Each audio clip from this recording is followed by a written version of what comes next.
मैंने जिंदगी में रियलाइज किया, क्योंकि हम ज्यादातर समय अकेले होते हैं। हम गर्लफ्रेंड, फ्रेंड, पत्नी, मित्र, माता पिता, उनके बीच में रहते हुए भी हम कई बार बहुत अकेले होते हैं। उनकी बिल्कुल। बातें सुन रहे होते हैं, उनसे बातें कर रहे होते हैं, लेकिन तो मैंने मेरी जिंदगी में ऐसे ऐसे कई बार ऐसे मुकाम आए हैं, ऐसे ऐसी ऐसी जिंदगी की जर्नी में ऐसा हुआ कि जहाँ में मैंने बहुत अकेला महसूस किया है। और कई बार बहुत निराशा के साथ में कई कई हफ्ते, कई महीने मैंने गुजारे हैं।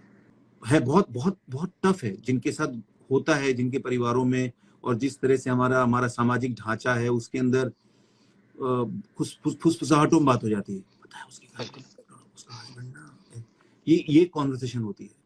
हमारे कहीं सिनेमा न में भी कहीं। है ना, हमारे सिनेमा में बहुत जी। अच्छे तरीके से उसे नहीं दिखाया गया है।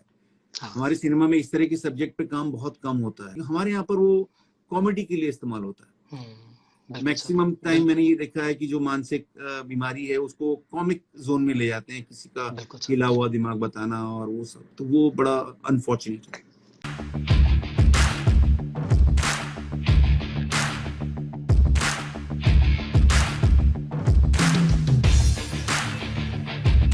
कैसे नमस्कार अमित, नमस्कार। कैसे आप सर? मैं बिल्कुल ठीक हूँ। आपको मेरी आवाज ठीक सुनाई दे रही है? हाँ सर, मुझे आवाज़ सुनाई दे क्लियर। बस थोड़ा बाकी सब लोगों को सुनाई दे रही है आवाज? आवाज़ सुनाई दे रही है आप सभी को? हाँ, क्योंकि एक दो दिन पहले ऐसा हो रहा था कि आवाज गड़बड़ हो रही थी। जो सुन रहे हैं यहाँ पर अभी अपने साथ जुड़े हैं मित्र लोग हैं, वो बताइए। जी, तो आप सभी को आवाज़ आ रही है सर की, एक बार बता दीजिए। हाँ जी हाँ सर, जी, सर बोल रही आवाज़ आ है। रही है। हाँ जी, हाँ जी, ठीक है, वंडरफुल।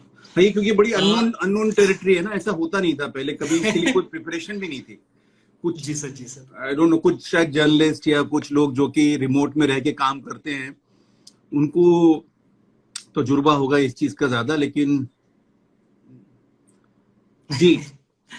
गजराज साहब, मैं सबसे पहले तो आपका धन्यवाद करता हूं कि आपने रिक्वेस्ट ली यहाँ पे आने की, हमसे बातचीत करने की। मैं आपसे रिक्वेस्ट करता हूँ कि मुझे साहब मत बोलिए प्लीज। बहुत बूढ़ा बूढ़ा बुजुर्ग सा फील होता है, मैं वैसा फील होने नहीं देना चाहता अपने साथ। तो आप बताइए फिर क्या कहा जाए सर, ताकि मुझे आप सभी गजराज बोलिए लोग। खाली। जी, मैं कोशिश जरूर करूंगा, लेकिन सोशलाइजेशन इतनी स्ट्रांग है कि वो ऑटोमेटिकली साहब बीच में निकलता रहेगा।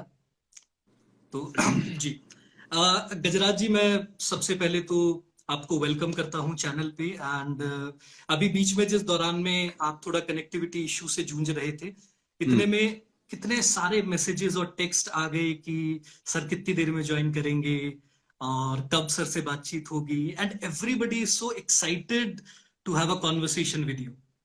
एंड अभी मैं बात कर रहा था, और बात करते करते जब आप जुड़े नहीं थे तो जिक्र आया बधाई हो का, और जिक्र आया शुभ मंगल ज्यादा सावधान का, और इतने में कमेंट्स फुल हो गए कि गजराज राज साहब को कौन नहीं जानता है। और तो मैं सर इसके लिए आपको सबसे पहले तो वेलकम करता हूँ चैनल पे। Thank you.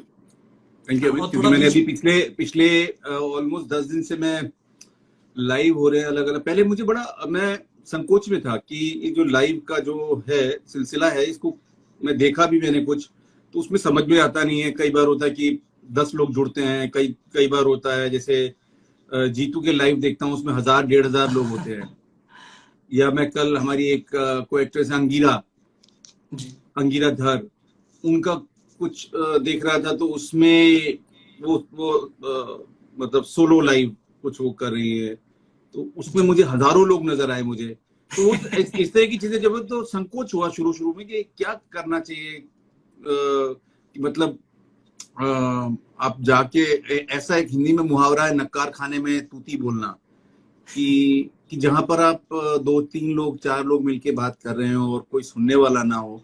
तो फिर मुझे मेरे एक मित्र है, नौजवान मित्र, उन्होंने बताया कि ये इसका एक चीज ये होती है कि ये कुछ इंस्टा लाइव जो है वो कुछ घंटों के लिए, मतलब 24 घंटे के लिए रहता है हाँ जी। इस यूनिवर्स में। और अगर जो जो इसने इंस्टा लाइव किया है उसका मन हो तो उसको वो यूट्यूब पर और इधर फेसबुक पे भी हाँ पोस्ट बिल्कुल कर सर, सकते बिल्कुल। हैं।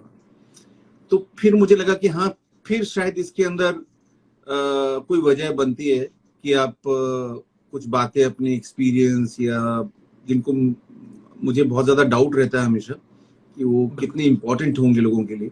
फिर दूसरी बात ये लगी कि नौजवान लड़के लड़कियां आरजेज हैं ज्यादातर, वो अपने अपने शहरों में किसी तरह से अपनी जिंदगी को उस तरह से उस मुकाम पे है जहाँ पे सब कुछ अटका हुआ, वहां पे वो एक रवानगी दे रहे हैं एक बिल्कुल सर, बिल्कुल। तो उसमें अगर मैं पार्टिसिपेट करता हूँ तो अच्छी बात होगी। तो ये सोच के फिर मैंने करना शुरू किया, क्योंकि क्योंकि सेम एक तरह के सवाल होते हैं कि आपकी जर्नी कैसी रही और आपको फलाने एक्टर के साथ काम करके कैसा लगा।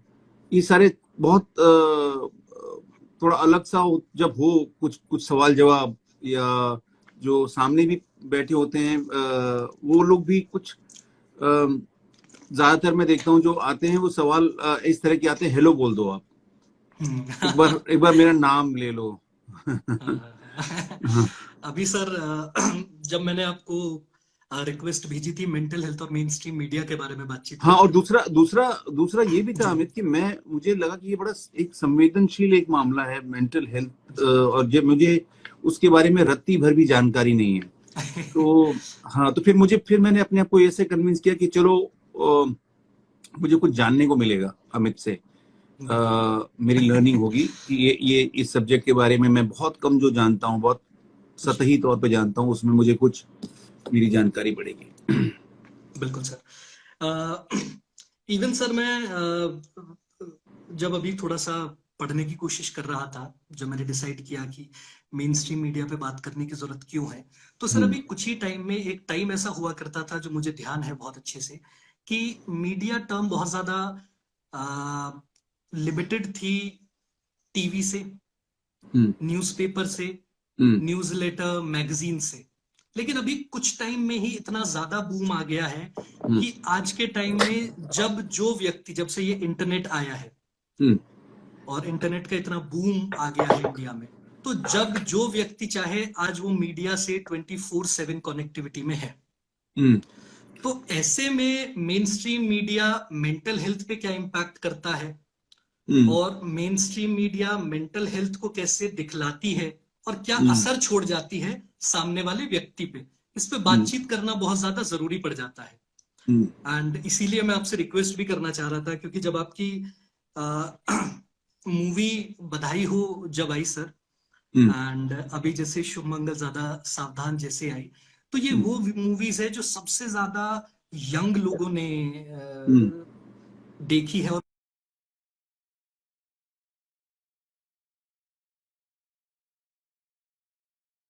ऑर्डिनरी लाइफ को बहुत ही सुंदर तरीके से दिखाती है। एंड ऑर्डिनरी लाइफ में जो हमारी सोशल रियलिटी है वो सर केवल पॉजिटिव नहीं है या केवल नेगेटिव नहीं है, वो एक बहुत ही कॉम्प्लेक्स सीन है। जैसे बधाइयों में कितने सुंदर तरीके से पूरे परिवार की कॉम्प्लेक्सिटी, कोई एक व्यक्ति हीरो नहीं है बट सारे व्यक्ति हीरो है, ऐसा दर्शाना, ऐसा दिखाना। ऐसे में वो व्यक्ति जैसे आप इतने सुंदर तरीके से दिखा पा रहे हैं, तो मेंटल हेल्थ के बारे में तो आपसे बात करना मतलब बिल्कुल बनता ही बनता था। तो बिल्कुल सर। तो सर मैं एक सवाल आपसे शुरुआत करना चाहूंगा, इस सवालों का सिलसिला, और मैं जानना चाहूंगा कि जब आपको बधाई हो जैसी या शुभ मंगल ज्यादा सावधान जैसी स्क्रिप्ट्स मिली और पता चला कि आप उसमें इनैक्ट करने वाले हो, तो ऐसे में आपका इनिशियल रिएक्शन किस तरीके का था कि भाई ऐसे सोशल इश्यूज को टारगेट कर रहे हैं? तो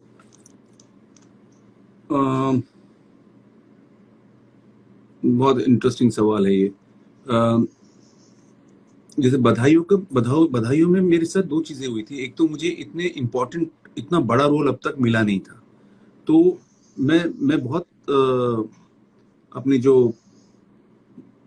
मध्यम वर्ग की एक बेसिक बहुत सारी चीजें जुड़ती हैं, कई बार होते हैं कि जो संस्कार रहे होते हैं उसमें ये भी मैंने सीखा है कि दूसरे का नुकसान नहीं होना चाहिए, सामने वाले का हर्जा नहीं होना चाहिए। कोई आप पे ट्रस्ट कर रहा है तो उसको बकायदा उसको वैल्यू फॉर मनी, है ना, वो होनी चाहिए। तो मैं उसमें संकोच में था कि मुझे इतना बड़ा रोल इन्होंने ऑफर किया है, लेकिन अमित शर्मा कन्विंस थे, को प्रोड्यूसर आलिया सेन कन्विंस थे, आयुष्मान खुराना कन्विंस थे, तो उस वजह से ये बन गया। और मैं कई शूटिंग शुरू होने की भी कई दिन तक मुझे ये रियल नहीं लग रहा था। मुझे लग रहा था कि ये शायद एक आध दिन में ऐसा होगा जहाँ बोलेंगे नहीं, ये गलत कास्टिंग हो गई है और चेंज कर लेते हैं। ऐसा होता है क्योंकि मैं विज्ञापन फिल्में बनाता हूँ, तो उसमें इक्का दुक्का बार ऐसा हो जाता है साल 6 महीने में, जहाँ पे शूटिंग चलती, शूटिंग में आपको कास्ट रिप्लेस करनी पड़ती है, आपको बोलना पड़ता है कि यार, जैसे एक बार एक छोटी बच्ची थी 10-11 साल की, वो बहुत गर्मी के दिन थे और हम लोग शूटिंग कर रहे थे, आउटडोर शूट थी, और वो नहीं कर पा रही थी गर्मी की वजह से। इसलिए नहीं कि वो टैलेंटेड बच्ची नहीं थी, बहुत अच्छी चाइल्ड आर्टिस्ट है वो थी, अब तो बड़ी हो गई वो। तो अब ये उस आगे बढ़ नहीं रही थी, 2 घंटा हो गया, तो हमें वो चेंज करना पड़ा, उसको बोलना पड़ा कि बड़ा अफसोस हुआ मुझे, हमेशा उस बात का दुख रहेगा जो उसकी आंखों में एक पेन था। बच्चों की दुनिया में तो ये ज्यादा होता। खैर, तो मुझे ऐसा बार बार लगता था कि अचानक से मुझे अमित शर्मा नजर आएंगे किसी कोने में कुर्सी बैठे हुए, ऐसे माथा पकड़े हुए, ठीक है। तो फिर लेकिन लकीली मेरे लिए ऐसा नहीं हुआ। मैं थोड़ा अंडर एस्टिमेट कर रहा था खुद को भी और बाकी लोगों को भी, और वो अच्छा हो गया। और दूसरा, उसके अंदर जो वो भी था, ये एक ओल्ड एज में बच्चा होना, तो वो थोड़ा एक ऑडनेस है उसके अंदर, क्योंकि हम लोग कोशिश करते हैं हम लोग ऑड ना लगे। हमारी इंसान के तौर पे एक ख्वाहिश होती है कि, या एक मोल्डिंग इस तरह से होती है कि जैसे ही कोई ऑड लगता है उसको उसको पिन पॉइंट कर लेते हैं लोग, देख लेते हैं उसको। अगर कान में बूंदा लगाया है या बाल, जैसे मेरी उम्र है, मैं 50 के उसमें हूं, तो अब मैं अलग तरीके में व्हाइट कर दूं बाल या रेड या ब्लू कर दूं, तो लोग मुझे घूर कर देखेंगे, जबकि शायद एक 20 साल के लड़के को, नौजवान लड़के लड़की को नहीं देखेंगे। तो ऑड लगना, उससे हम लोग कतराते हैं, हम लोग बचते हैं, हम लोग सोसाइटी में कि जहां ढलना पसंद करते हैं। कि जैसे अमेरिका या यूरोप में मेरे दोस्त हैं, लंदन में हैं, तो समझ में आता है, चीजों को देखते हैं। तो वो, जैसे एक मेरी दोस्त थी, अमेरिका गई हुई है बहुत साल से, तो ऐसी बात चल रही थी, तो वो उनके जो इंडियन दोस्त नहीं है, इंडियन दोस्त बहुत कम है जी, अमेरिकन दोस्त हैं। तो मैंने ऐसे पूछा उससे कि तू तेरे आसपास इंडियन नहीं रहते हैं? तो बोली नहीं, जो ना बड़े अजीब किस्म के होते हैं, और फिर यहाँ पे वो जेल नहीं होते हैं वो लोग। तो मुझे रियलाइज हुआ कि वो जेल होना चाहती थी, वो दिखना चाहती थी कि वो अमेरिकन है। तो उसके पीछे मंशा क्या होगी कि घुल मिल जाना, मतलब उस समूह का लगना कि मैं बाहर। तो वो जो उसकी जो रवायतें होती हैं, जो कल्चर होता है, जो खाना पीना होता है, या जो क्रिसमस या केक बनाना, या वो जो हेलोवीन पार्टी, वो सब अपना लिए जाते हैं। अपने कल्चर को भी रखते हैं, लेकिन वो भी अपनाए जाते हैं, पहनावा, रहन सहन। तो वो कहाँ से बात शुरू हुई थी? सर, बात इस चीज पे शुरू हुई थी कि आपके इनिशियल थॉट्स क्या थे। ऑड लगने।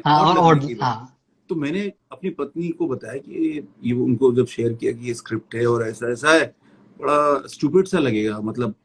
और नीना जी तो इतनी मतलब नामचीन एक्ट्रेस हैं, उनका नाम है इतना, और ग्लैमर की दुनिया से उनका जुड़ाव है, और मुझे करना चाहिए क्या ये। तो उन्होंने बड़ी बहुत ही ठिठोली करते हुए एक बात बोली, बड़े मजाक, वो बड़ा ऐसे कर देती है, मजाक में बोला कि उन्होंने बोला कि आप कौन सा रणबीर कपूर और रणबीर सिंह हो कि आपका करियर खराब हो जाएगा, क्या फर्क पड़ता है।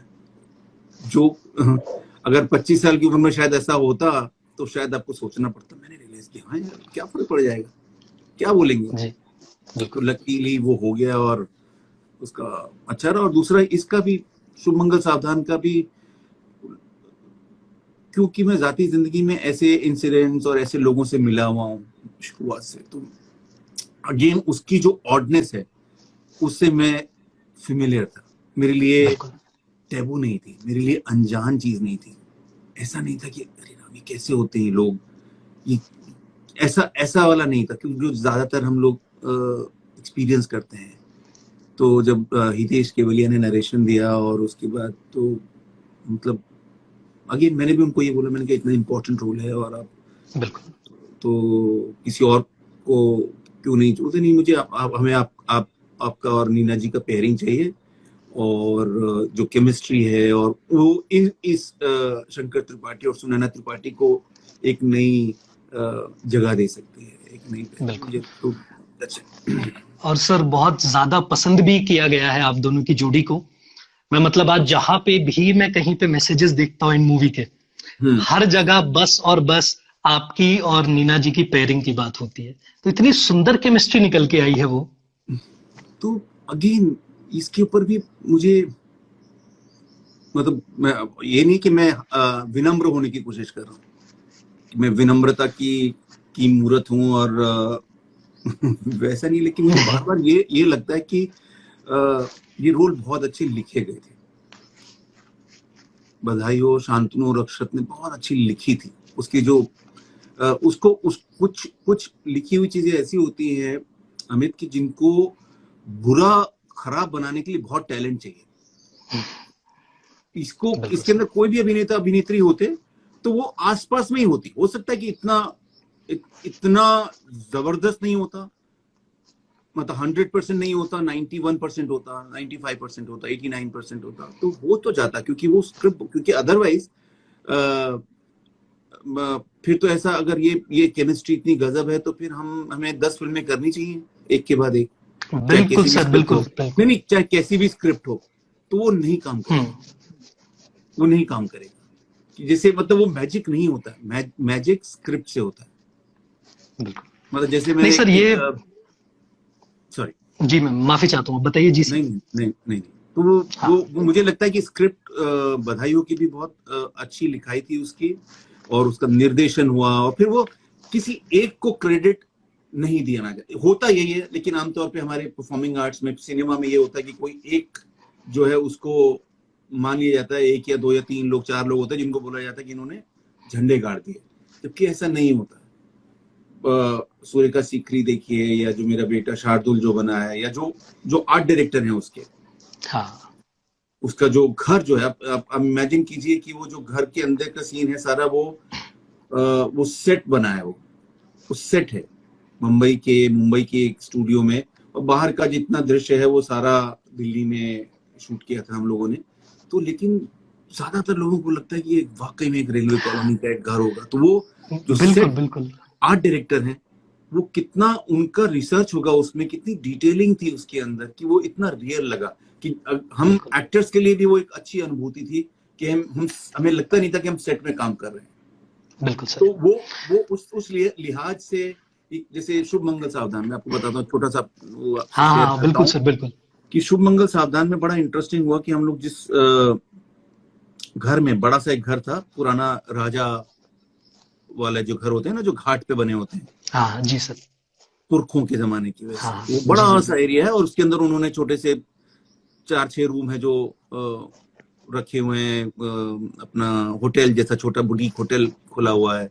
और पहली बार वो ये फैमिली राजी हुई शूटिंग पर देने के लिए, और हम लोग पहुंचे वहां पर, तो ऐसा शायद मिस आउट हुआ होगा या क्या हुआ होगा, जब हम शूटिंग से 1-2 रोज पहले या 4 रोज पहले, जो प्रोडक्शन डिजाइन कंट्रोलर थे शशि, उनसे मेरी टीम में जो मैनेजर है पता कर रहे थे, क्योंकि जो बेसिक सुविधाएं कैसी हैं, वैनिटी कैसी रहेगी, इस सब के बारे में हम लोग चर्चा करते हैं, कि ताकि एक महीने का काम है तो उसके अंदर ये बेसिक रिक्वायरमेंट होती है, घर से दूर अपना एक घर होता है। तो मालूम चला कि वैनिटी नहीं होगी। अरे मतलब कैसे करेंगे कहाँ पे? तो उन्हें नहीं, वहाँ पे होटल में रूम है, होटल है उनका बंगले में ही, और वहाँ पे आपको रूम्स जो हैं सारी कास्ट को वहाँ पे इंतजाम हो जाएगा। और शूटिंग से 1 दिन पहले 2 दिन पहले मालूम चला कि वो रूम्स बुक हो गए हैं, किसी ने ऑनलाइन बुक कर दिए, तो वो रूम भी नहीं थे, और गलियां इतनी संकरी हैं कि वहाँ पे वैनिटी वैन जा नहीं सकती है। ऐसा कुछ हुआ, और उसके बीच में अब बड़ा हमें कि फिर हमने सोचा कि ऐसा होगा कि कई शूटिंग का जो है वहीं पे कोने कोने में किसी छोटी मोटी जगह पे पर्दा वर्दा लगा के चेंज कर लेंगे, या ऐसा कुछ होगा। तो भाई साहब मालूम चला कि जो शशि सिन्हा हैं, उन्होंने राजस्थान से टेंट मंगवा लिए, डेजर्ट सफारी वाले 10-12, और वहां पे खुला मैदान था, वहां पे वो टेंट लगवा दिए। वो ऑलमोस्ट ऐसा लगा कि शिकार पे जब लोग जाते हैं ना तो मैं ये इसलिए बता रहा हूँ कि अब देखिए वो उन्होंने इंतजाम किया जहां पर बेसिक फैसिलिटीज थी, टॉयलेट थे, मेकअप के लिए टेबल वगैरह बने हुए थे और अच्छे शिकार वाले टेंट जैसे एक कीप इट।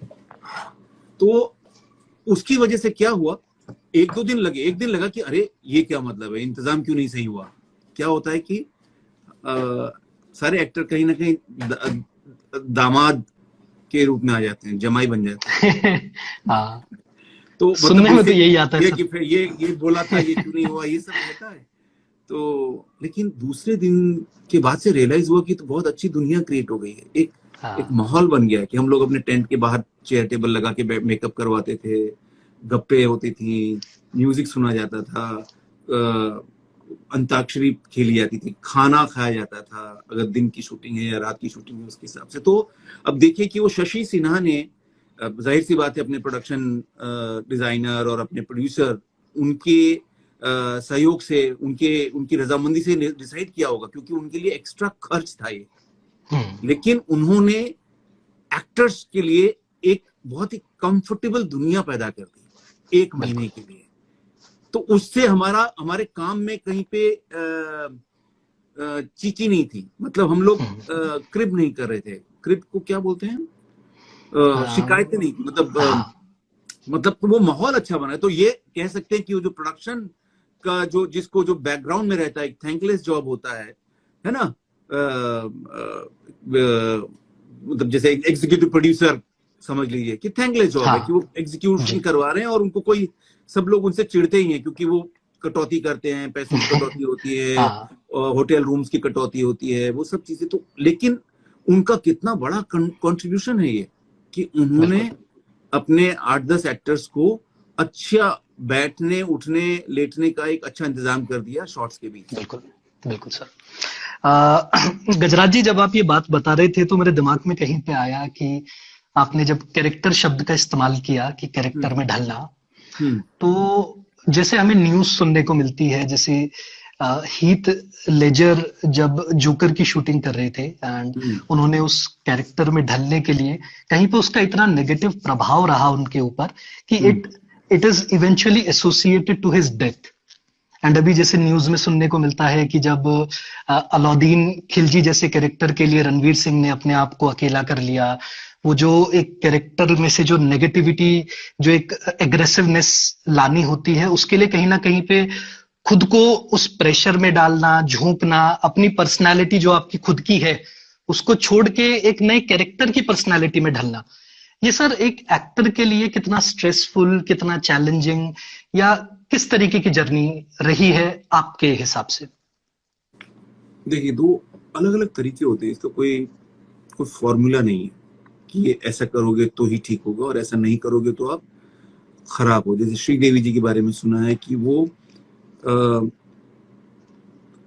कतई मेथड एक्ट्रेस नहीं थी, वो स्विच ऑन स्विच ऑफ था उनका, कि वो कैरेक्टर में शॉट हुआ और एक्शन हुआ और वो कुछ करती थी और कट होने के बाद वो बिल्कुल नॉर्मल हो जाती थी। या लेकिन बहुत बहुत अलग किस्म के जो कलाकार हैं जिनको आप देखेंगे कि वो घुस जाते हैं, वैसा ही बात करने लगते हैं, वैसे ओढ़ लेते हैं।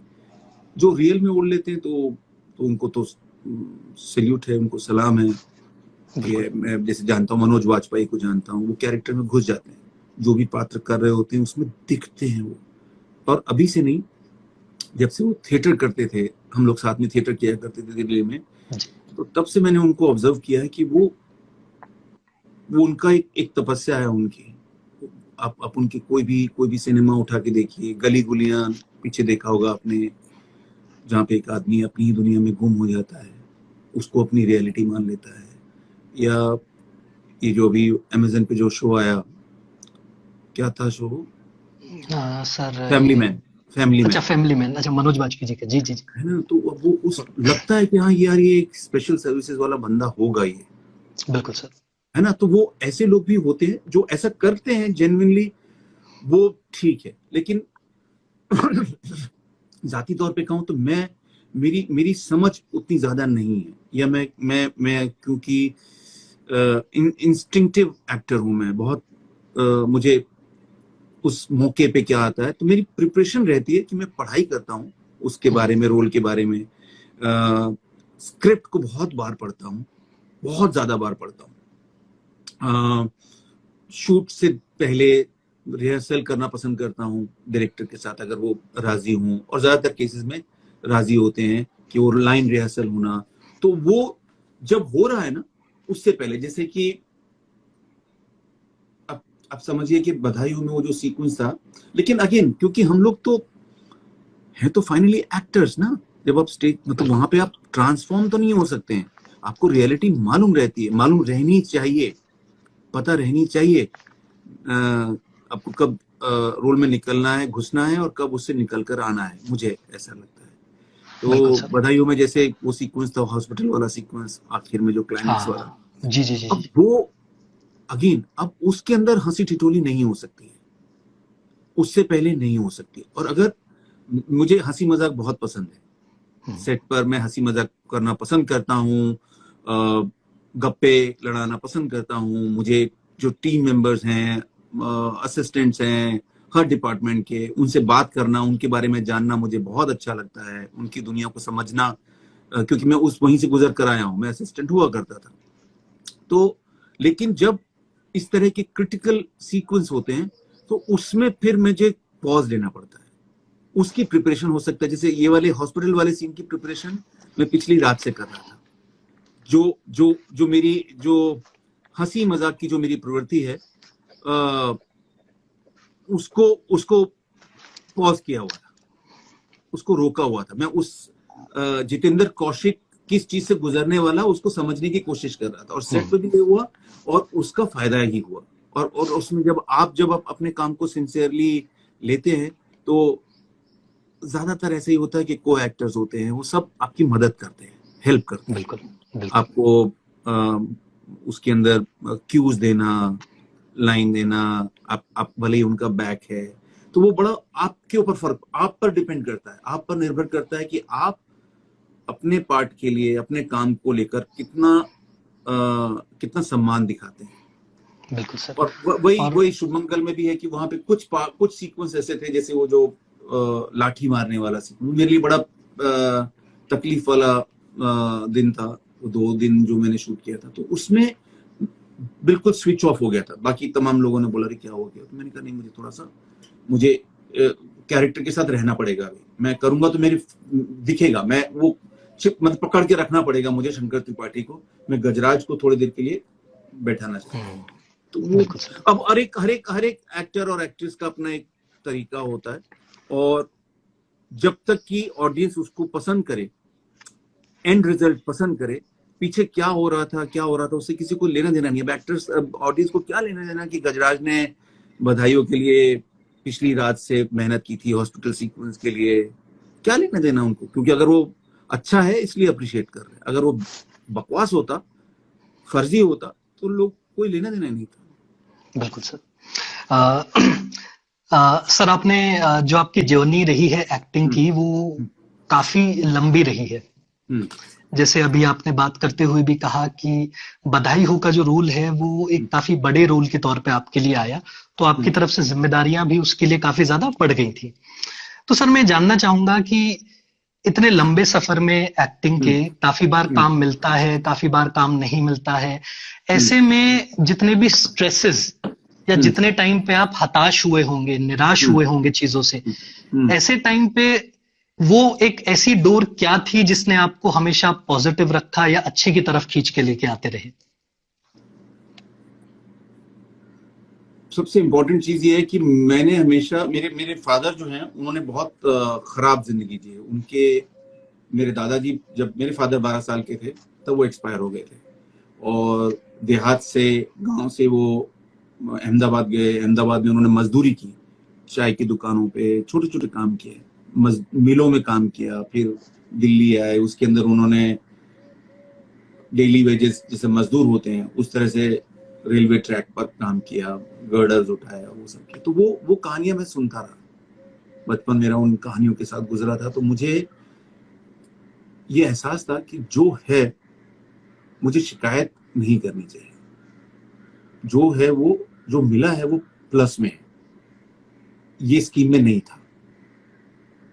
तो मैंने हमेशा यही माना कि मुझे जो कुछ मैं अचीव कर पा रहा हूँ, होती थी पीड़ा, होती थी जिसको कहें कि आप अकेले पड़ जाते हैं, आपके दोस्त कई बार आपको नहीं मिलते हैं, समझते नहीं हैं, या उम्र होती है 20-22 साल 24 साल जिसके अंदर आपको लगता है कि आपकी बात कोई समझ नहीं पा रहा है, आप, या कई बार आपको रियलाइज होता है कि आप नालायक हो, आप कर ही नहीं पा रहे हो।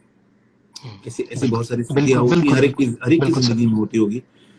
तो मुझे खाली एक ही चीज एहसास होता था कि प्लस में है, चीजें ये तो मिल रही हैं, तो मैं हताश उस तरह से नहीं होता था। और खुशकिस्मती से मेरे आसपास मित्र बहुत अच्छे थे, बहुत अच्छे दोस्त थे शुरू से ही, कि कितने अनगिनत नाम है, मतलब मेरे एक्ट वन थिएटर ग्रुप के अंदर हैं लोग, निखिल वर्मा हैं, वो भी आउटडोर एडवर्टाइजिंग कर रहे हैं, अरुण कालरा हैं, अरुण भारद्वाज हैं, अनुज वाजपेयी, एनके शर्मा हमारे डायरेक्टर, अजय चौहान,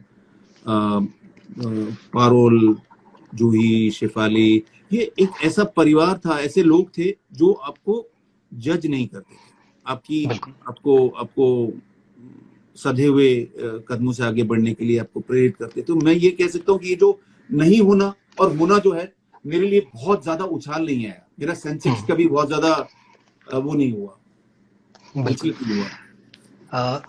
आप जो सर बात कह रहे हैं, इवन मैं आपके कुछ इंटरव्यूज फॉलो कर रहा था, जो लाइव सेशंस आप ले रहे थे, एंड अभी हमारे इंस्टा पे विशाल हैं जिन्होंने मेंशन किया रेजिलियंस। तो मैं जब भी आपकी बातें सुनता हूं, या जब आप चैलेंजेस की बात करते हैं, या जब आप सपोर्ट एक्सटेंड करने की बात करते हैं, तो कहीं ना कहीं पे एक रेजिलियंट पर्सनालिटी बहुत स्ट्रांग निकल के आती है आपकी। और ये रेजिलियंट पर्सनालिटी परिवार से निकल के आती है, जो संबंध आपका आपके परिवारजनों से है, जो आपके मित्रों से है, ये रेजिलियंस वहां से बिल्ड होती है। तो इसलिए सोशल सपोर्ट एक बहुत इंपॉर्टेंट एस्पेक्ट हो जाता है चैलेंजेस से, मेंटल हेल्थ से डील करने में। जैसे सर मैं आपका भी एक इंटरव्यू देख रहा था जिसमें आप बता रहे थे कि किस तरीके से जितेंद्र जी को आपने प्रोत्साहन दिया है, सपोर्ट दिया है, जब भी उन्हें कोई दिक्कत महसूस हुई है, या जैसे आपने उस दिन बात हो रही थी तो मेंशन हुआ कि वो एक इंट्रोवर्ट पर्सनालिटी है, तो काफी बार एक नया माहौल देख के थोड़ा पीछे कदम ले सकते हैं। तो ऐसे में आपको केवल सोशल सपोर्ट मिल नहीं रहा है, पर वो रेजिलियंस ही आपको अनजाने तरीके से दूसरे को एक सपोर्ट दिलवा रही है, जो कहीं ना कहीं तो उसकी मानसिक अवस्था को पॉजिटिव रख रही है। हाँ, क्योंकि आपका जो सबसे इम्पोर्टेंट मैंने जिंदगी में रियलाइज किया, क्योंकि हम ज्यादातर समय अकेले होते हैं,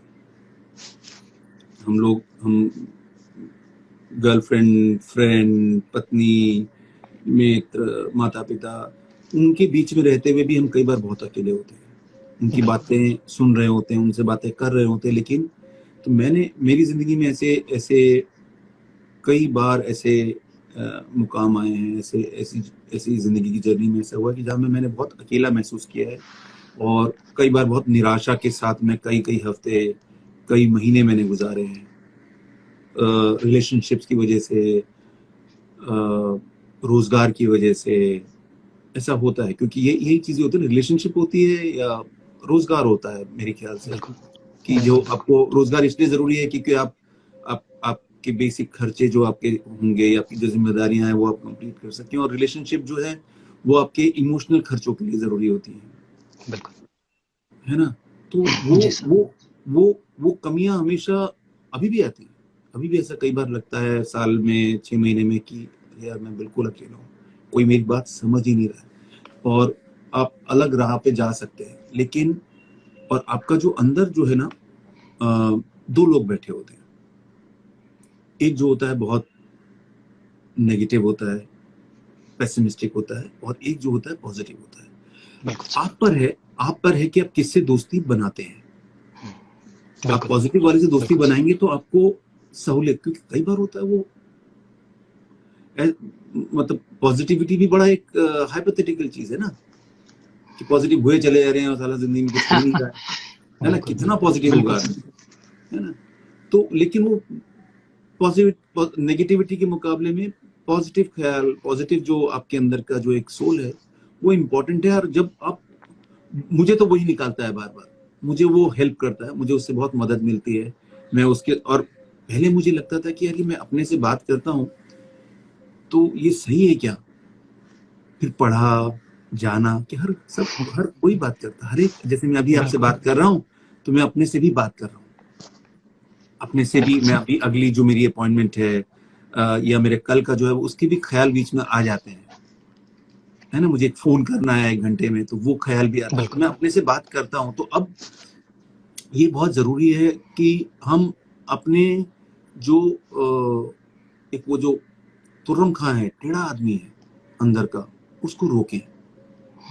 वो खुराफाती है, वो कुछ कुछ करवाने की कोशिश करता है आपसे, वो आपको पड़े रहने के लिए बोलता है, वो आपको बोलता है कि इंस्टाग्राम पे आप लगे रहो 1 घंटा, उसके जो स्टोरीज आते हैं वो देखते रहो, फेसबुक पे आप बड़े चस्का आता है उन स्टोरीज को देखकर, वो देखते रहो। और क्या होता है, एक के बाद एक कहानियां खुलती जाती हैं, आप उसमें चले जाते हो।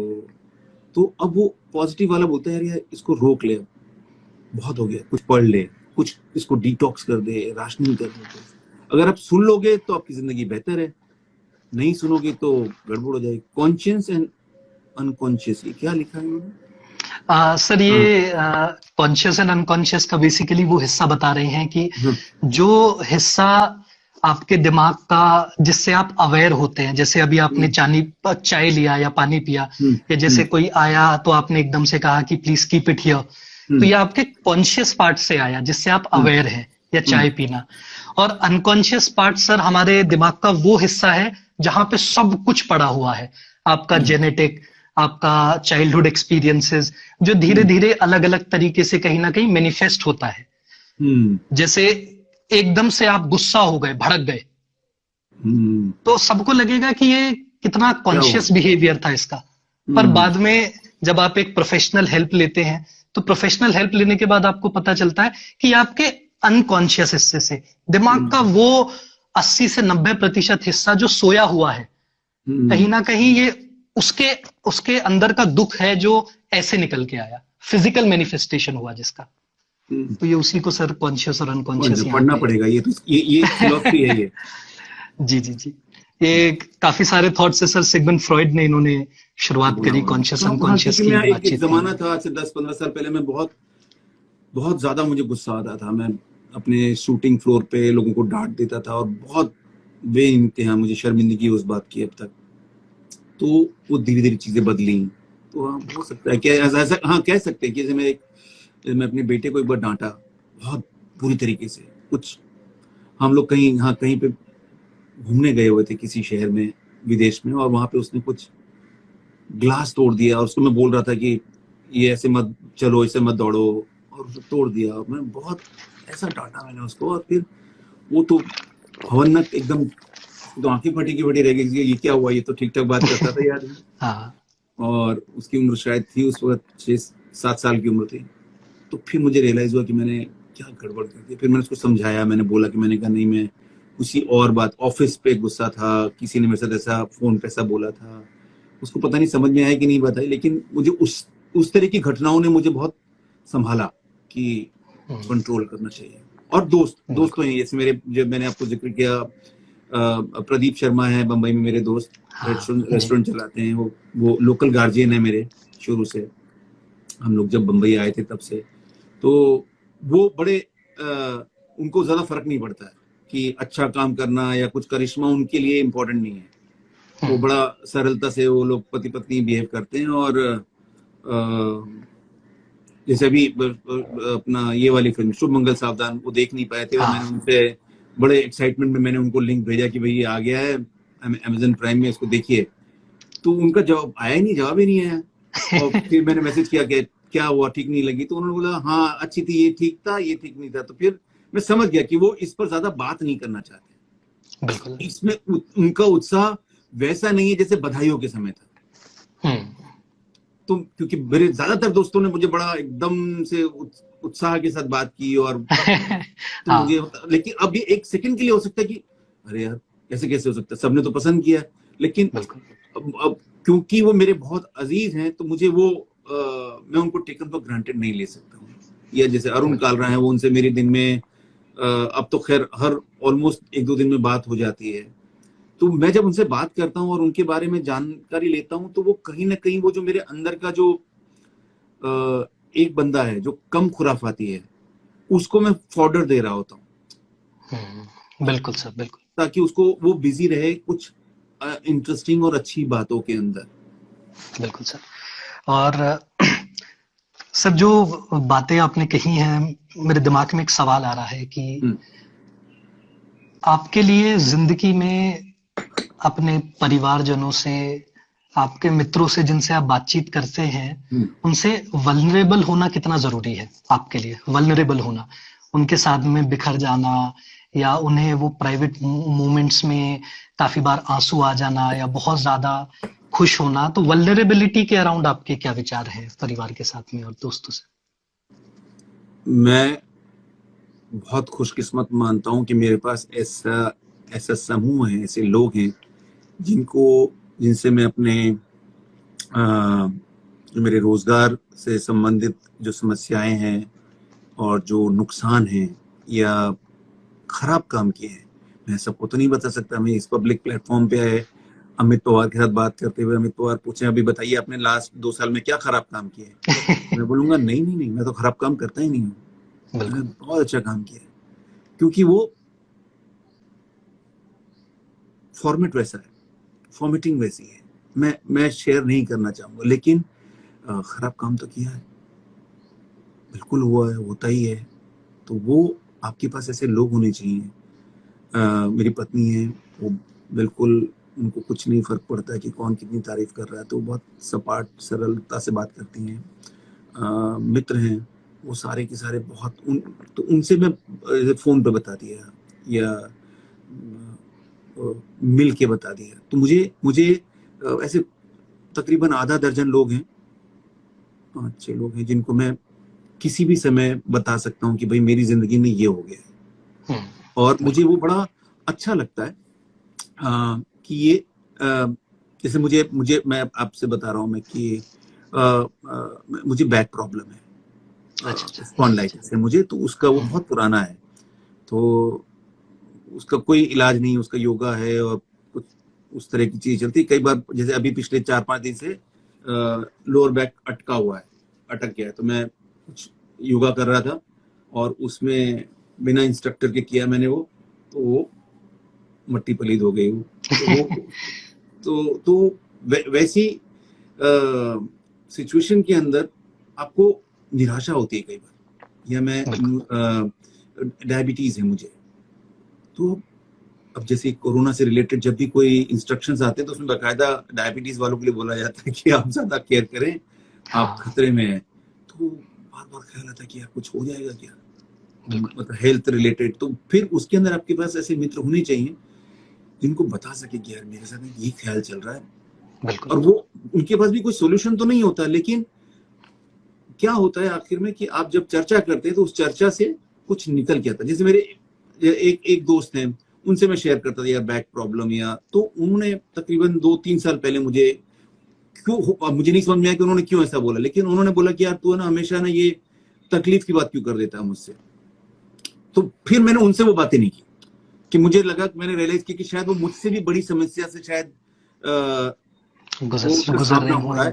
बिल्कुल। तो जो हो सकता है कि शारीरिक हो, व्यवसायिक मानसिक हो सकता है कि वो मुझे उस तरीके से नहीं देखते हैं। जैसे मेरे एक और अजीज दोस्त हैं जिनसे मैं बहुत सालों से मेरे टच में नहीं हूँ, गाय बगाए छोटा मोटा बात होती है, रास्ते अलग अलग हो गए उनके व्यवसायिक उसमें। तो वो उन्होंने एक बात बड़ी इंटरेस्टिंग बोली थी मैं कि एक और दोस्त के बारे में, तीसरे दोस्त के बारे में, कुछ 10 साल पहले की बात है कि अरे यार वो फलाने ने फोन किया था और वो बड़ा तकलीफ में है। तो उसने बोला हाँ यार गजराज, मुझे भी फोन किया था, और मुझे ना ये ऐसे लोग बड़ा डिप्रेस करते हैं, तकलीफ वाले लोग।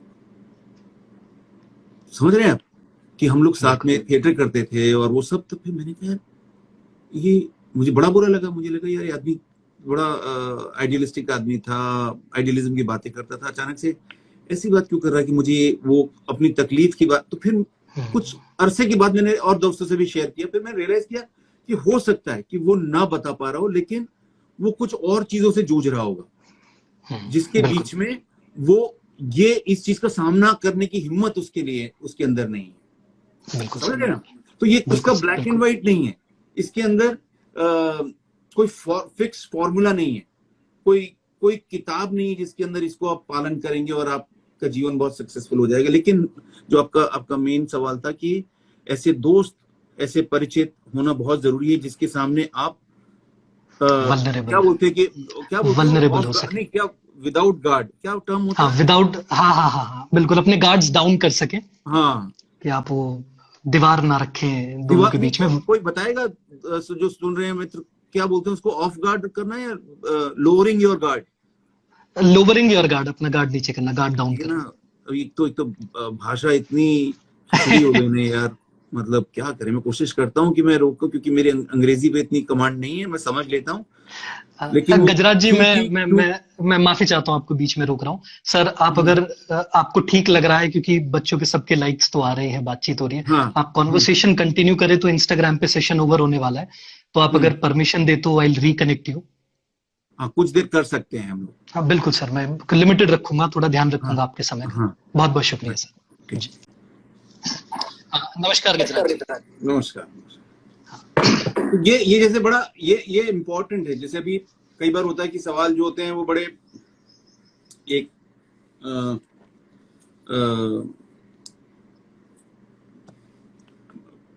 वैसे नहीं होते, मतलब रेलेवेंट नहीं होते हैं कई बार, तो फिर उसके अंदर फिर आपको लगता है कि ये सेशन जो है इतना लिमिटेड ओवर का हो। हाँ। लेकिन एक आध बार ऐसा हुआ, एक बार पहले भी ऐसा हुआ है कि हमारा सेशन क्रॉस कर गया, जबकि मैं ऐसा मान के चल रहा था कि 20-25 मिनट में होगा। तो वो जो आप पर निर्भर करता है कि आप कैसे सवाल कर रहे हैं और किस तरह से आप चीजों को आप आगे बढ़ा रहे हैं। बिल्कुल। और सर अभी पिछले सेशन में ही लगभग हमारे 998 व्यूअर्स साथ में जुड़े हुए थे।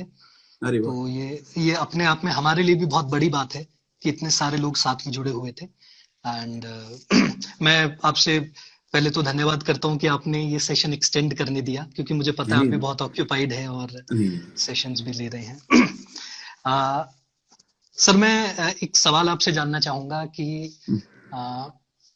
आपकी बातचीत से जो निकल के आ रहा था, ये तो मुझे हर तरह से, मैं सबसे पहले तो ये एड्रेस करना चाहूंगा आपके थ्रू कि आज जिस चीज के बारे में आपने बात कही है, हम सिर्फ किताबों में देखते हैं, इतने सारे लोग आते हैं अपनी दिक्कतें लेके, और उन सब के साथ में सिर्फ एक सबसे बड़ा इशू होता है जिसकी वजह से उनकी रेजिलियंस कम हो जाती है, और वो होते हैं आसपास अच्छे लोग ना होना, ऐसे लोग ना होना जो उन्हें सुन सके, समझ सके।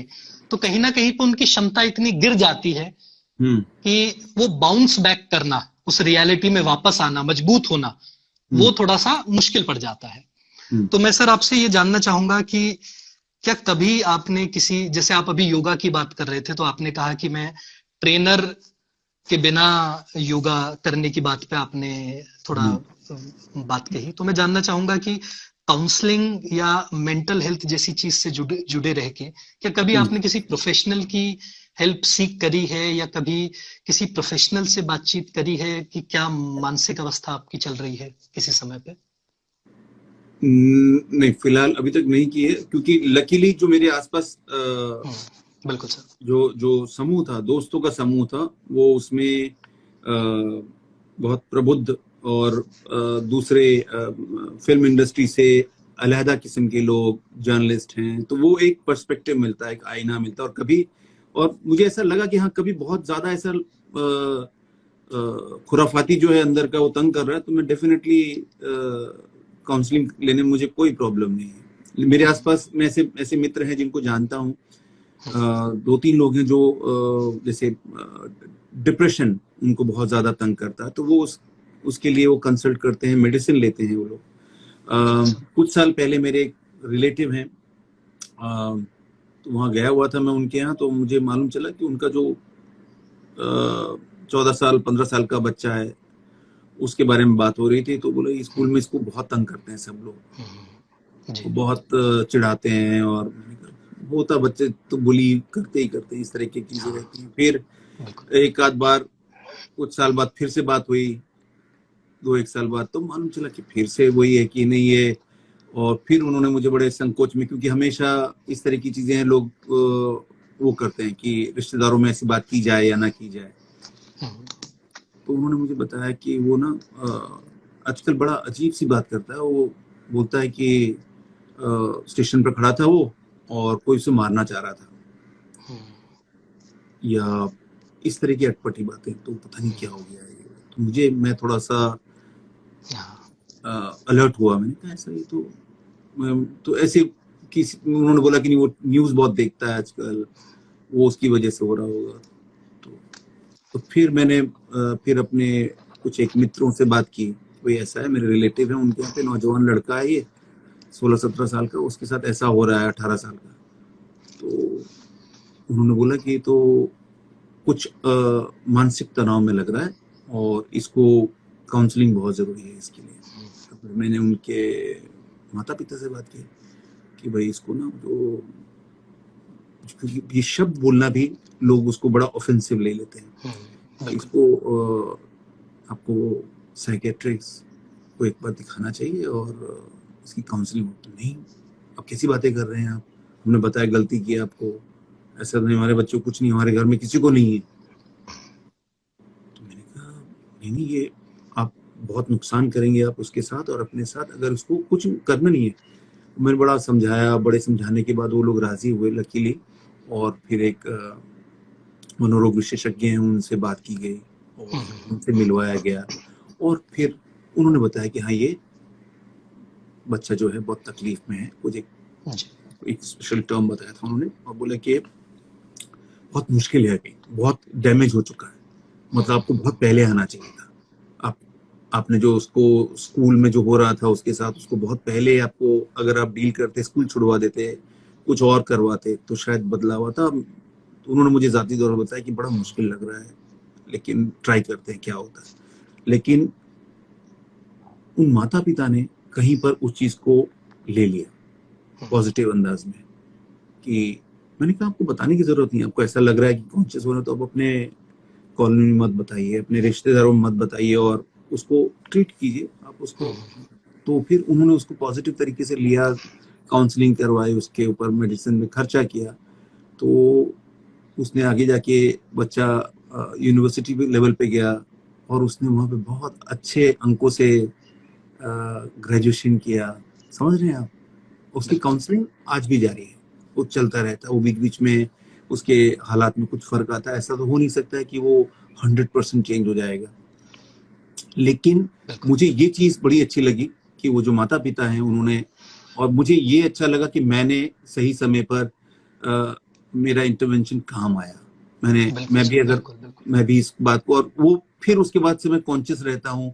लोग कई बार होता है कि मुझे लगता है कि ये माता पिता हैं या इनको बताया जाए कि भाई आप इसको, तो लेकिन कुछ लोग हैं, ऐसा 2-3 बार हुआ, तो कुछ लोग, 1-2 लोगों ने जिसको पॉजिटिव लिया, एक ने बहुत नाराज हो गए कि आपको क्या लगता है हमारा बच्चा पागल है क्या? वही जो टर्म हम लोग यूज भी करते हैं ना, पागल, ओए पागल, वो पागल है क्या? ये अपने आप में एक टैबू है। ये अपने आप में हमारे सोशल, हमारी सामाजिक चेतना के बारे में बताता है कि हम लोग मानसिक जो बीमारियां हैं उनको किस तरह से देखते हैं हम लोग।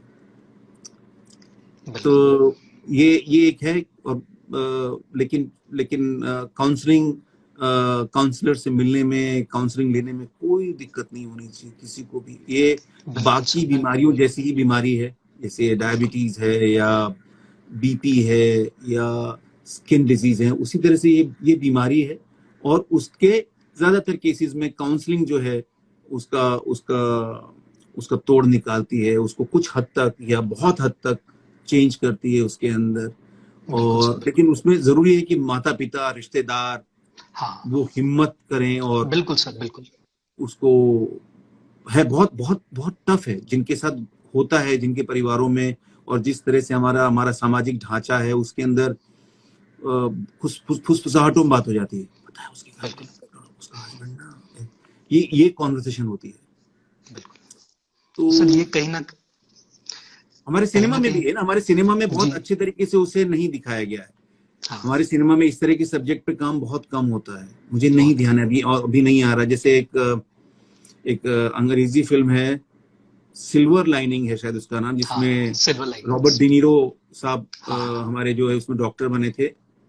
डॉक्टर थे ना, हाँ, और जो उसके अंदर मेन कैरेक्टर है, जो बड़े बड़े स्टार हैं, उनको इस तरह का तकलीफ है और उसके ऊपर बात करती है फिल्म, उसकी कहानी उस तरह से बात करती है। तो वहाँ वेस्ट में, यूरोप में इस तरह की जो तकलीफ है उसके ऊपर फिल्म मेकर्स और वो बड़ा सोच, लेकिन हमारे यहाँ पर वो कॉमेडी के लिए इस्तेमाल होता है। मैक्सिमम टाइम मैंने ये देखा है कि जो मानसिक बीमारी है उसको कॉमिक जोन में ले जाते हैं, किसी का हिला हुआ दिमाग बताना और वो सब, तो वो बड़ा अनफॉर्चुनेट है। सर मैं बहुत शुक्रिया करना चाहता हूँ जो आपने आज बात पॉइंट आउट करी है। Yes, Bradley Cooper. हाँ जी, हाँ, डियर जिंदगी, डियर जिंदगी एक फिल्म थी, राइट? कोई बोल रहे हैं, सौम्या बोल रही है, सौम्या टंडन। हाँ हाँ बिल्कुल सर, ये सौम्या टंडन अभी ये भी अपनी प्रैक्टिसिंग साइकोलॉजिस्ट हैं, और इनके साथ में जैसे अभी नेहा त्रिपाठी जी भी आपकी बात पे कह रही थी कि मेंटल हेल्थ सिस्टम के बियॉन्ड इंटरवेंशन ऐसा दिखता है जैसे आपने अभी बताया। उस आपके छोटे से इंटरवेंशन से माना कुछ लोग कहीं ना कहीं पे शायद उसको पॉजिटिव ना ले, लेकिन अगर एक भी व्यक्ति की जिंदगी पे कुछ प्रभाव पड़ता है उससे, एब्सोल्युटली। मुझे पूरा अभी जबकि डॉक्टर भी थोड़ा सा ज्यादा होप नहीं दिखाई थी उन्होंने वो बहुत देर कर दिया आप लोगों ने।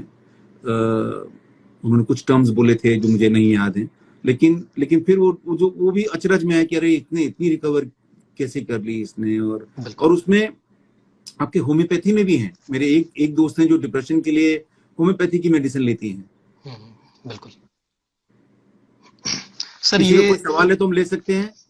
हाँ बिल्कुल सर, मैं एक बार सवाल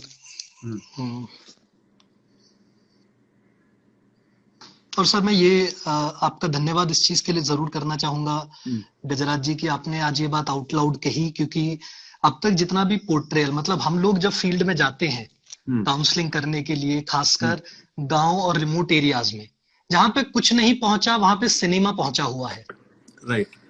और उसकी वजह से वो सिनेमा पहुंचा हुआ है ज्यादातर जिसने एक मजाक में, नेगेटिव तरीके से या किसी न किसी तरीके से उस स्टिग्मा को सपोर्ट दिया है।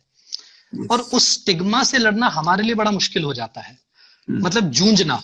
जब तक आप उस व्यक्ति तक पहुंचेंगे ही नहीं तो मदद कहां से कर पाएंगे? तो सिस्टम हमें उस व्यक्ति के पास जाने से रोकता है और उस व्यक्ति को हमारे पास आने से रोकता है। तो मैं बहुत शुक्रिया अदा करना चाहूंगा आपका इसके लिए। थैंक यू अमन। वो वही है ना कि अमित, मतलब कि आपका जो बोला जाता है रोजमर्रा की भाषा में भी जो इस्तेमाल होता है ना, हम लोग सब करते हैं, मैं भी करता हूँ। मतलब ऐसा नहीं कि मैं कोई स्पेशल वो हूँ। ये आपकी इमेज चली गई हमें। सर मैं वही देख रहा हूँ। I am so happy for the team of power within. Shweta sir Gaur ji sir, actually power within हम लोगों का एक इनिशिएटिव है। तो हम लोगों ने मास्टर्स के बाद में, मैंने, विशाल ने, स्नेहा ने, पूजा ने, अभी तो काफी और लोग भी हैं, तो हम लोगों ने साथ में मिलके रिमोट एरियाज में जाना शुरू करा, स्कूल्स कॉलेजेस में जाना शुरू मुझे हाँ मैं आपसे जान नहीं पाया, रिमोट एरिया कहाँ पे, कौन से प्रांत में? सर जैसे कि हम लोगों ने राजस्थान को टच किया। और यहाँ पे रिमोट एरिया से केवल मेरा वो फिजिकल स्पेसेस का ही मतलब नहीं है, पर वो सारे एरियाज जहाँ पे जैसे बागपत हो गया, जैसे यूपी के कुछ इलाके हो गए, वहां पे जाना, बात करना, उन्हें बताना। तो जब मैंने उन्हें बताया कि मैं एक साइकोलॉजिस्ट हूँ, तो और जब मैंने अपने तरीके से समझाने की कोशिश करी उन्हें कि मैं क्या काम करता हूँ, तो उन्होंने सबसे पहली चीज मुझे कहा कि ऐसे तो हमारे बाबा बाहर बैठे हैं, कैसे हम तुमसे क्या सुने, वो तो ये भी बता देते हैं कि भाई ये दिक्कत है, ये दिक्कत है। तो कहीं ना कहीं पे वो स्टिग्मा बहुत स्ट्रांग है। एंड सर आपका बहुत सारा टाइम हमने लिया है, तो मैं देख लेता हूँ अगर कोई क्वेश्चन है।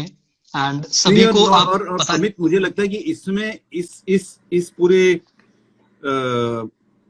माहौल के दौरान मुझे लगता है कि बहुत लोग ज्यादा तकलीफ में आएंगे, बहुत तनाव में रहेंगे, लोगों के जॉब्स, नौकरियों की तकलीफ हो रही है, तनख्वाहें कम हो रही हैं, नहीं मिल रही हैं। तो मुझे लगता है कि उसके अंदर जो ऐसे अपने आप को अकेला महसूस करें या तकलीफ में महसूस करें, वो आपसे या बाकी जो संस्थाएं हैं उनसे, युवा जैसे युवा एक ऑर्गेनाइजेशन है, वी आर युवा, तो वो लोग बड़ा अच्छा काम कर रहे हैं।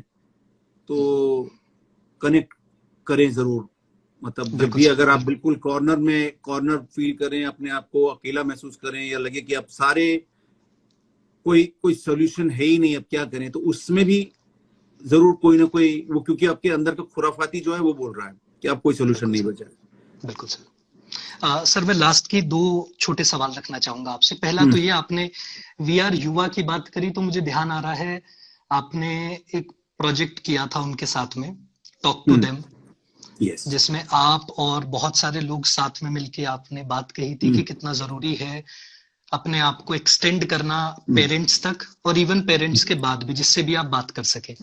मैं अभी सर कुछ टाइम पहले देख रहा था, तो उस पे लगभग 50 लाख के करीब व्यूज है, जितना मुझे याद आ रहा है, मैं गलत भी हो सकता हूँ, और कुछ 50,000 के करीब लाइक्स हैं, और 1200 के करीब कमेंट्स हैं, और मैं सारे कमेंट्स को गो थ्रू किया, ओके। और सारे कमेंट्स केवल एक ही चीज कह रहे थे कि ये सुन के मुझे रोना आ गया। मतलब कितना कितना वेंटिंग आउट की कितनी जरूरत है, और आप जैसे कुछ व्यक्तियों की वजह से हमारा ये काम आसान हो जाता है। तो जब आपने वो वीडियो बनाई और वो वीडियो जब इतने लोगों ने देखी, तो आप ये मानिए कि मैं, चलिए व्यूज की बात नहीं करता, मैं उन 1200 की भी अगर बात करूं कमेंट्स में से, और उस 1200 में से अगर एक व्यक्ति की भी जिंदगी पे प्रभाव पड़ा है, एग्जैक्टली। तो मैं उसे एक पॉजिटिव स्टेप मानता हूं। सफल है क्योंकि बिल्कुल सर, वो, बिल्कुल। हाँ, क्योंकि अगर 10 लोग, 5 लोग भी उसे, 5% लोग भी उसमें, उससे अंतर आता है। और ज्यादातर जैसे अभी हम बात कर रहे हैं, तो ऐसा नहीं है कि जो तकलीफ में है वही हमारी बातें सुन रहे हैं। बहुत सारे लोग हैं जो कि उन तकलीफ वाले लोगों के आसपास के लोग हैं, जो बिल्कुल, जो बेसिक सिम्टम्स नोटिस कर सकते हैं, बिल्कुल, हस्तक्षेप कर सकते हैं, वो एक बिल्कुल, साथ दे सकते हैं। बिल्कुल। एंड सर, ये वीडियो जो आपकी है, ये इससे मुझे स्नेहा ने बहुत टाइम पहले जब आई थी, तो स्नेहा मेरी एक कॉलीग है जिन्होंने वो मुझे वीडियो भेजी थी, एंड आज उन्हीं की वजह से मैं आपसे बात भी कर पा रहा हूँ, क्योंकि उन्होंने ही थोड़ा सा मुझे पॉजिटिवली पुश किया कि गजराज जी से बात करो, उनसे बात करो। मैं ऐसा सोच रहा था कि मैंने कहा इतने मैसेजेस जाते होंगे सर के पास में, कहाँ उनके पास टाइम होगा, लेकिन आपने जब रिस्पॉन्ड बैक किया इतना पॉजिटिवली, उस दिन मेरे को उम्मीद दिखी कि भाई कहीं ना कहीं पे मेंटल हेल्थ को लेके कंसर्न को शायद अब टच करने का सही टाइम आ गया है। हाँ, नहीं, मैं हूँ, मेरे साथ मेरे दोस्त हैं, मेरे कलीग्स हैं जो मेरी मदद करते हैं इस तरह के सारे मैसेजेस को छांटने में। जी, हिंडोल मेरा कलीग है। हाँ जी सर, मेरी बात हुई उनसे। श्रद्धा है, मेरी मैनेजर हैं। तो मैं, कई बार होता है कि मैं उलझा हुआ होता हूँ, कुछ फंसा होता हूँ, तो ये सारे मैसेजेस मैं आगे फॉरवर्ड कर देता हूँ कि भाई इसमें से जी, देख लो कौन सा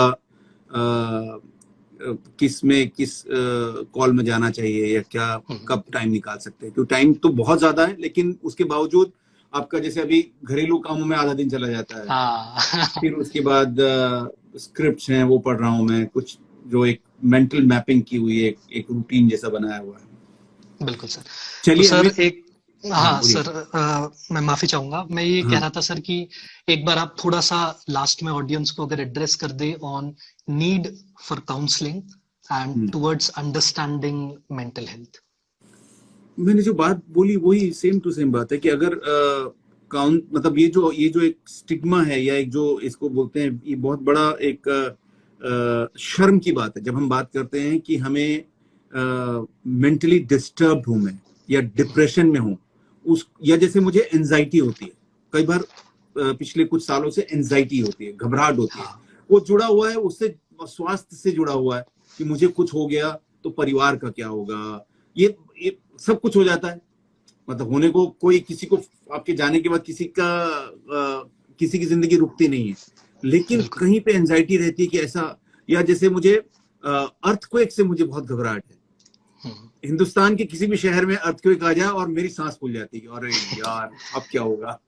क्योंकि बहुत साल पहले लातूर में अर्थक्वेक आया था, मैं बंबई में था, और अच्छा, मरीन ड्राइव में चौथे माले पे थे हम लोग, मैं और मेरे दोस्त विजय, हम लोग किसी प्रोजेक्ट में आए थे लिखने के लिए। सुभाष डे हमारे एक मित्र बने थे, प्रोड्यूसर थे, जी, तो उनके घर पे थे हम लोग, और बिल्डिंग ऐसे हिली थी, ऐसे। अच्छा, वो जो लातूर में बहुत भयानक भूकंप आया हाँ था, हाँ हाँ हाँ, जी जी जी जी, ये अर्ली 90s की बात है। तो वो जो है वो दिमाग में चिपक गया है अभी तक। मतलब अगर कोई टेबल भी लाता तो अब वो है एंजाइटी, उसका हाँ, उसको उसको आप अब तो फिर भी बहुत कंट्रोल में है धीरे धीरे, लेकिन पहले जब वो उस दौरान में तो मतलब गजब हो गया था। तो ये है कि आपकी जो तकलीफें हैं वो उसके लिए आपको शर्मिंदगी नहीं होनी चाहिए। और अगर आप मिलने जा रहे हैं काउंसलर से, और आज की तारीख में बहुत सारे, ऐसा नहीं कि आपको महंगे अस्पताल ही जाना है, आपके पास बहुत सारे एनजीओज हैं।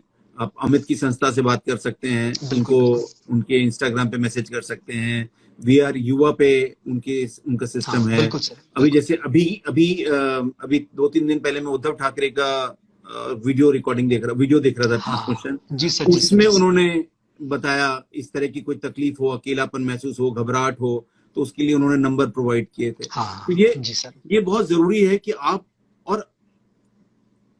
और किसी के लिए ना कीजिए, क्योंकि आप जब बीमार हैं, आप तकलीफ में हैं, चाहे वो किसी भी तरह की बीमारी है, आपका पूरा परिवार और आपके मित्र उस पूरी पीड़ा में आपके वो भी बर्दाश्त कर रहे होते हैं। बिल्कुल सर, उसका असर उन पर भी पड़ रहा होता है।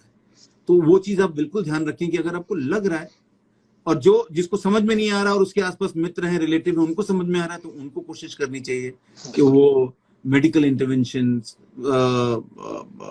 आपको मनोरोग विशेषज्ञ से मिलवाना या एनजीओ से मिलवाना, उसमें कोई आपत्ति नहीं होनी चाहिए, कुछ जाने बचेंगी। बिल्कुल सर, बिल्कुल।